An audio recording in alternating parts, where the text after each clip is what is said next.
जय श्री राम, जय गो माता। नमस्कार दोस्तों, स्वागत है आपको अपने YouTube चैनल जय श्री राम वास्तु टिप्स में। दोस्तों, आज हम मंगलवार की कथा सुनेंगे। तो चलिए अब हम प्रारंभ करते हैं मंगलवार व्रत की कथा।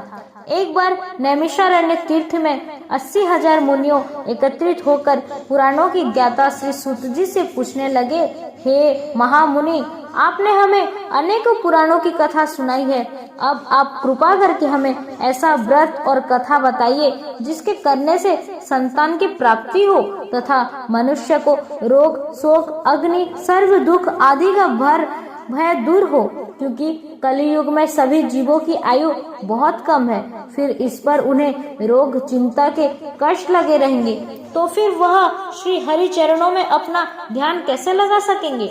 तब श्री सूत जी बोले, हे मुनियों, अपने लोक कल्याण के लिए बहुत ही उत्तम बात पूछी है। एक बार युधिष्ठिर ने भगवान श्री कृष्ण से लोक कल्याण के लिए यही प्रश्न किया था। भगवान श्री कृष्ण और युधिष्ठिर का संवादन तुम्हारे सामने कहता हूँ, ध्यान देकर सुनो। एक समय पांडवों की सभा में श्री कृष्ण जी बैठे हुए थे। तब युधिष्ठिर ने भगवान श्री कृष्ण से प्रश्न किया, हे प्रभु नंद नंद गोविंद, आपने मेरे लिए अनेकों कथाएं सुनाई है। आज आप कृपा करके ऐसा व्रत या कथा सुनाइए जिसके करने से मनुष्य को रोग, चिंता का भय समाप्त हो और उसको पुत्र की प्राप्ति हो। हे प्रभु, बिना पुत्र जीवन व्यर्थ है। पुत्र के बिना मनुष्य नरकगामी होता है। पुत्र के बिना मनुष्य पितृ ऋण से छुटकारा नहीं पा सकता और ना ही उसका पुनक नाम का नरक से उद्धार हो सकता है। इसलिए पुत्रदायक व्रत बताएं। श्री कृष्ण भगवान बोले, हे राजन, मैं एक प्राचीन इतिहास सुनाता हूँ, आप उसे ध्यान पूर्वक सुने। कुंडलीपुर नामक एक नगर था, उसमें नंदा नामक एक ब्राह्मण रहता था। भगवान की कृपा से उसके पास सब कुछ था, फिर भी वह दुखी था। इसका कारण यह था कि ब्राह्मण की स्त्री सुनंदा के कोई संतान नहीं थे। सुनंदा पतिव्रता थी, भक्ति पूर्वक श्री हनुमान जी की आराधना करती थी। मंगलवार के दिन व्रत करके अंत में भोजन बनाकर हनुमान जी की आराधना करती थी। मंगलवार के दिन व्रत करके अंत में भोजन बनाकर हनुमान जी को भोग लगाने के बाद ही स्वयं भोजन करती थी। एक बार मंगलवार के दिन ब्राह्मणी घर के काम की अधिकता के कारण हनुमान जी को भोग ना लगा सकी, तो इस पर उसे बहुत ही दुख हुआ। उसने कुछ भी नहीं खाया और अपने मन में प्रण किया कि अब तो अगले मंगलवार को ही हनुमान जी को भोग लगाकर अन्न जल ग्रहण करूंगी। ब्राह्मणी सुनंदा हर रोज भोजन बनाती, श्रद्धा पूर्वक पति को खिलाती, परंतु स्वयं भोजन नहीं करती और मन ही मन श्री हनुमान जी की आराधना करती थी। इसी प्रकार 6 दिन गुजर गए और ब्राह्मणी सुनंदा अपने निश्चय के अनुसार भोगी, प्यासी, निराहार रही। अगले मंगलवार को ब्राह्मणी सुनंदा प्रातः काल ही बेहोश होकर गिर पड़ी। ब्राह्मणी सुनंदा की इस असीम भक्ति के प्रभाव से श्री हनुमान जी बहुत प्रसन्न हुए और प्रकट होकर बोले, सुनंदा, मैं तेरे भक्ति से बहुत प्रसन्न हूँ, तू उठ और वर मांग। सुनंदा अपने आराध्य देव श्री हनुमान जी को देखकर आनंद की अधिकता से विवल होकर श्री हनुमान जी के चरण में गिरकर बोली, हे प्रभु, मेरे कोई संतान नहीं है, कृपा करके पुत्र व कन्या प्रदान करे, आपकी अति कृपा होगी।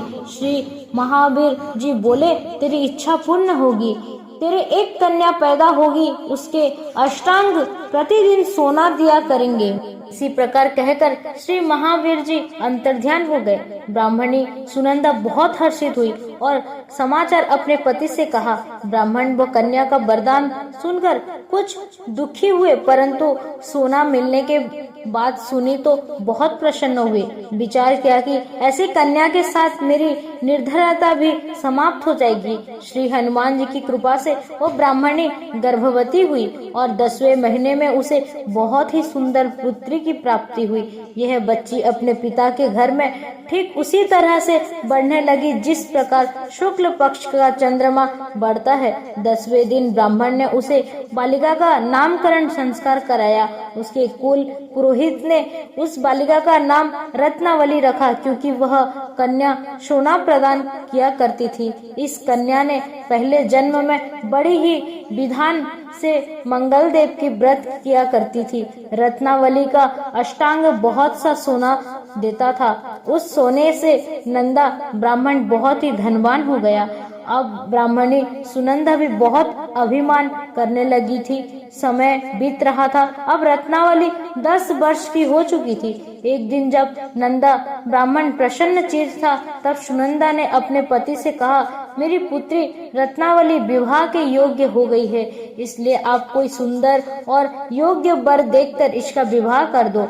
यह सुनकर ब्राह्मण बोला, अभी तो रत्नावली बहुत छोटी है। तो ब्राह्मणी बोली, शास्त्रों की आज्ञा है कि कन्या 8वें वर्ष में, गौरी 9वें वर्ष में, रोहिणी 10वें वर्ष में कन्या, इसके बाद रजस्वला हो जाती है। गौरी के दान से पाताल लोक की प्राप्ति होती है, रोहिणी के दान से वैकुंठ लोक की प्राप्ति होती है और कन्या के दान से इंद्र लोक में सुख की प्राप्ति होती है।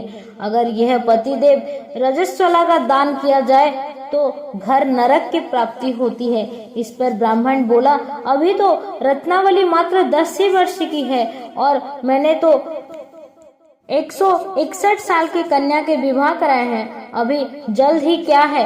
तब ब्राह्मणी सुनंदा बोली, आपको तो लालच अधिक हो गया है। लगता है अगर 11वें वर्ष में विवाह नहीं होता है तो उसमें मासिक धर्म के रक्त का पिता और बड़े भाई को पान करना पड़ता है। शास्त्र में कहा गया है कि माता पिता और बड़ा भाई रजस्वला कन्या को देखते हैं तो वह अवश्य ही नरकगामी होते हैं। तब ब्राह्मण बोला, अच्छी बात है, कल मैं अवश्य ही योग्य वर की तलाश में अपना दूध भेजूंगा। दूसरे दिन ब्राह्मण ने अपने दूध को बुलाया और आज्ञा दी कि जैसे सुंदर मेरी कन्या है वैसे ही सुंदर वर उसके लिए तलाश करो। दूत अपने स्वामी की आज्ञा पाकर निकल पड़ा। बम्बई नगर में उसने एक सुंदर लड़के को देखा। यह बालक एक ब्राह्मण परिवार का बहुत गुणवान पुत्र था। इसका नाम सोमेश्वर था। दूत ने इसे सुंदर और गुणवान ब्राह्मण पुत्र के बारे में अपने स्वामी को पूरा विवरण दिया। ब्राह्मण नंदा को भी सोमेश्वर अच्छा लगा और फिर एक शुभ मुहूर्त में पूर्वक कन्यादान करके ब्राह्मण संतुष्ट हो गए। परंतु ब्राह्मण के मन में तो लालच समाया हुआ था। उसने कन्यादान तो कर दिया था पर वह बहुत ही दुखी था। उसने विचार किया कि रत्नावली तो अब चली जाएगी और मुझे इससे जो सोना मिलता था वह अब मिलेगा नहीं। मेरे पास जो धन था कुछ तो इसके विवाह में खर्च होगा और जो शेष बचा है वह भी कुछ दिनों के बाद समाप्त हो जाएगा। मैं तो इसके विवाह करके बड़ी भूल कर दी है। अब कोई ऐसा उपाय है कि रत्नावली मेरे घर में ही बनी रहे, अपने ससुराल ना जाए। लोभ रूपी राक्षस ब्राह्मण के मस्तिष्क पर छाया जा रहा था।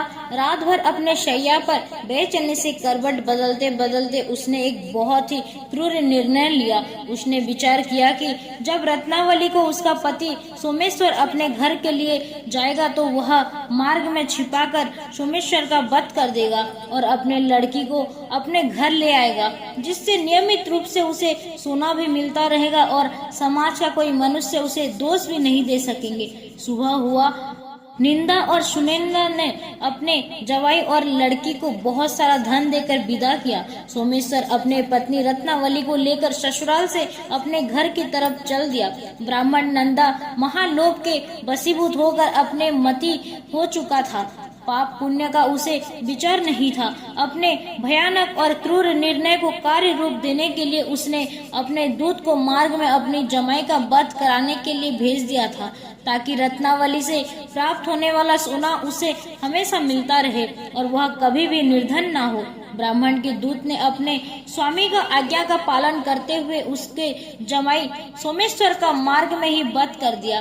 समाचार प्राप्त कर ब्राह्मण नंदा मार्ग में पहुंचा और रोती हुई अपनी पुत्री रत्नावली से बोला, हे पुत्री, मार्ग में लुटेरों ने पति का वध कर दिया है। भगवान की इच्छा के आगे किसी का बस नहीं चलता है। अब तू घर चल, वहाँ पर ही रहकर अपना शेष जीवन व्यतीत करना। जो भाग्य में लिखा है वही होगा। अपने पति को अकाल मृत्यु से रत्नावली बहुत दुखी हुई।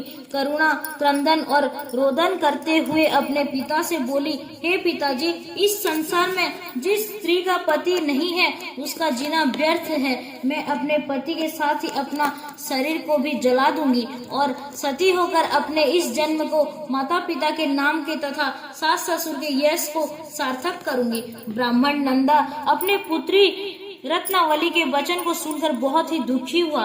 विचार करने लगा, मैं व्यर्थ ही जमाई का वध का पाप अपने सिर पे लिया। रत्नावली तो उसके पीछे अपने प्राण तक देने को तैयार है। मेरा तो दोनों तरफ से मरण हो गया। धन तो अब मिलेगा नहीं। जमाई वध के पाप के फल स्वरूप यम यातना भुगतनी पड़ेगी। यह सोचकर वह बहुत खिन्न हुआ। सोमेश्वर की चिता बनाई गई। रत्नावली सती होने की इच्छा से अपने पति का सिर अपने गोद में रखकर चिता में बैठ गई। जैसे ही सोमेश्वर की चिता का अग्नि लगाई गई, वैसे ही प्रसन्न होकर मंगलदेव वहां प्रकट हुए और बोले, हे रत्नावली, मैं तेरे पति भक्ति से बहुत प्रसन्न हूँ। तो वर मांग। तब रत्नावली ने अपने पति का जीवन दान मांगा। तब मंगलदेव बोले, रत्नावली, तेरा पति अजर अमर है, यह महान विद्वान भी होगा और इसके अलावा तेरे जो इच्छा है वह वर मांग। तब रत्नावली बोली, हे ग्रहों के स्वामी, यदि आप मुझ पर प्रसन्न हैं तो मुझे यह वरदान दीजिए कि जो भी मनुष्य मंगलवार के दिन प्रातः काल लाल पुष्प लाल चंदन से पूजा करके आपका स्मरण करेगा, उसको रोग अथी ना हो, स्वजन से कभी वियोग ना हो, सर्प अग्नि तथा शत्रुओं का भय ना रहे और जो स्त्री मंगलवार का व्रत करे वह कभी विधवा ना हो। मंगलदेव ने कहा, तथास्तु, और वह अंतर्ध्यान हो गए। सोमेश्वर मंगलदेव की कृपा से जीवित हो उठा और रत्नावली अपने पति को पुनः प्राप्त कर बहुत प्रसन्न हुई और मंगलदेव का व्रत प्रत्येक मंगलवार को करके और मंगलदेव की कृपा से इस लोक में सुख ऐश्वर्य को भोगते हुए अंत में अपने पति के साथ स्वर्ग लोक को गई। प्रेम से बोलिए बजरंग बली हनुमान जी की जय हो। अब आप सुनते हैं हनुमान जी की दूसरी कहानी। एक समय की बात है, एक गांव में एक ब्राह्मण दंपति रहा करते थे। उनकी कोई संतान नहीं थी, जिसके कारण वह बहुत ही दुखी रहा करते थे। एक बार ब्राह्मण ने ब्राह्मणी से कहा कि मैं वन में जाकर हनुमान जी की पूजा करता हूँ, शायद हमें संतान की प्राप्ति हो जाए। तो उस दिन वह ब्राह्मण वन में चला गया और वहां जाकर अपने पुत्री की कामना से हनुमान जी की पूजा करने लगा। उस ब्राह्मण की पत्नी भी घर पर पुत्र प्राप्ति के लिए मंगलवार के व्रत किया करती थी। वह मंगलवार के दिन व्रत के अंत में हनुमान जी को भोग लगाकर फिर स्वयं भोजन किया करती थी। यह उसका नियम था। वहीं अपने नियम से कभी नहीं चूकती थी। एक बार व्रत के दिन ब्राह्मणी भोजन नहीं बना पाई और हनुमान जी को भोग लगा नहीं सकी, तो उसने प्रण किया कि वह अगले मंगलवार को हनुमान जी को भोग लगाकर ही भोजन करेगी। तो इस तरह का प्रण करके वह ब्राह्मणी 6 दिन तक भूखी प्यासी रही। 7वें दिन मंगलवार को हनुमान जी की पूजा अर्चना करके जैसे ही वह चलने लगी तो चक्कर आ गया और वह बेहोश हो गई। हनुमान जी की उसकी निष्ठा और लगन को देखकर बहुत प्रसन्न हुए। उन्होंने आशीर्वाद स्वरूप ब्राह्मणी को एक पुत्र दिया और कहा कि यह पुत्र तुम्हारी खूब सेवा किया करेगा। वह ब्राह्मणी हनुमान जी से इस तरह का आशीर्वाद पाकर बहुत ही खुश हुई और बारंबार हनुमान जी को प्रणाम करती रही। ब्राह्मणी ने अपने बालक का नाम मंगल रखा। धीरे धीरे वह लड़का बड़ा होता गया। कुछ समय बाद ब्राह्मण घर आया तो उस बालक को देखकर ब्राह्मणी से पूछा कि यह बालक कौन है। तो उसकी पत्नी बोली कि मंगलवार की व्रत से प्रसन्न होकर हनुमान जी ने यह बालक हमें दिया है। तो ब्राह्मण को अपने पत्नी की बात पर बिल्कुल भी विश्वास नहीं हुआ। वह अपने पत्नी के चरित्र पर शक करने लगा। तो एक दिन मौका पाकर ब्राह्मण ने बालक को कुएं में गिरा दिया और फिर स्वयं घर लौट आया। घर लौटने पर ब्राह्मणी ने पूछा कि मंगल कहाँ है। तो ब्राह्मण कुछ कहता उसी समय मंगल पीछे से आकर जोर जोर से हंसने लगा। तो उसे सुकुशल वापस आया हुआ देखकर ब्राह्मण तो आश्चर्यचकित हो गया कि मैंने तो इसे कुएं पे गिराया था, यह जीवित कैसे आ गया। तो वह सोचता सोचता ब्राह्मण भोजन करने के बाद सो गया। रात को हनुमान जी ने सपने में उसे दर्शन दिए और कहा कि हे ब्राह्मण, यह पुत्र मैंने ही तुम्हें दिया है और तुम अपने पत्नी के चरित्र पर शक करते हो, यह बात बिल्कुल भी अच्छी नहीं है। तो ब्राह्मण सत्य जानकर बहुत ही खुश हुआ और उसके बाद से ब्राह्मण दंपति हर मंगलवार को व्रत रखने लगे। जो भी मनुष्य मंगलवार व्रत कथा को पढ़ता है, सुनता है या सुनाता है और नियम से व्रत रखता है, उसे हनुमान जी की कृपा से उसके सारे कष्ट दूर होकर सर्व सुख की प्राप्ति होती है और वह हनुमान जी की दया का पात्र बनता है। बोलिए हनुमान जी की जय, वीर बजरंग बली की जय हो, जय हो।